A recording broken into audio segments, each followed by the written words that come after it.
Well, thanks for visiting us this morning at arklatex I'm meteorologist Josh Marces with your Thursday morning forecast update. And again, the setup is there to see some strong to severe thunderstorms this morning. We did have some severe thunderstorms yesterday evening and last night that did drop some quarter golf ball as well as ping pong ball sized hail in northeast Texas as well as southern Arkansas. And hail will remain a threat today, but also could see some storms bring some damaging wind gusts and potentially a few tornadoes as well. There's still a lot of uncertainty as to where this round of storms will kind of pop up this morning. It is still quite possible that the storms may not become severe until they are east of the Arklatex, but we are watching a second round that is moving in this morning, and I will show you that in just a moment. But the storm impacts today will mainly be hail and high wind. There is kind of a low-end threat here to see a few tornadoes, but that does exist, I would say, especially across Louisiana and Arkansas later this morning and through the very early afternoon hours. Looks like the heaviest rain will continue to be across the I-30 corridor. We did have some areas pick up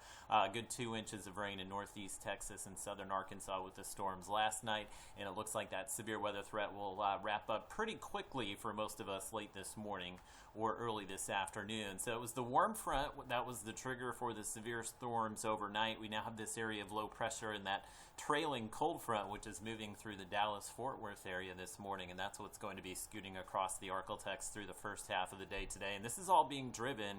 You can see this upper low back here in the panhandle of Texas. You've got very strong winds that are coming up behind this low and kind of helping to enhance the thunderstorm threat as well. And the conditions will line up a little bit later today to see a pretty significant severe weather outbreak to the east of the Arklatex. So just like last week, they are looking at the rare high risk for northeast Mississippi, Alabama, and portions of Tennessee, and that is likely where they'll see some long track as well as violent tornadoes late this morning into this evening. So here's a look at how this will play out for us. We do have some storms that are moving across East Texas at the moment here, and Futurecast does show those rolling in prior to sunrise across East Texas, and basically just kind of staying along the I-30 corridor. So the storm threat, at least through 9-10 a.m., will be highest I-20 and northward.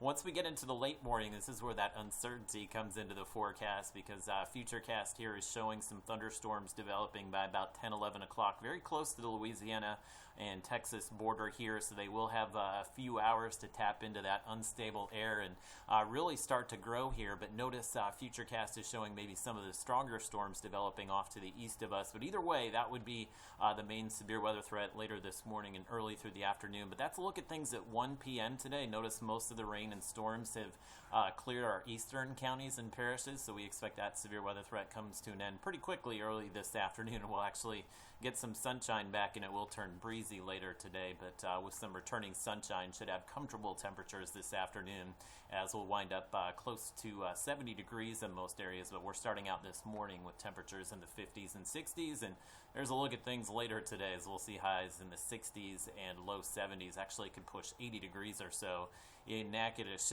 One other severe weather threat to call your attention to. This is the outlook from the Storm Prediction Center for day 3 or Saturday. They do expect some late day storms here, especially maybe in Arkansas, to produce some high wind as well as some hail. And this rain and storm activity on Saturday looks to impact us perhaps by the afternoon. So if you have some early day plans on Saturday, I think we'll be fine for much of the morning, and then that rain will wrap up pretty quickly Sunday morning. So outdoor plans looking good for most of the day Sunday as well. It's just Saturday afternoon into Saturday night that we'll have to watch out for as far as that rain and storm threat. And a few more systems next week. The active weather pattern will continue. We've got some rain on Monday. Nothing looks severe there, but we'll have to watch a system midweek that will bring some showers and storms by next Wednesday.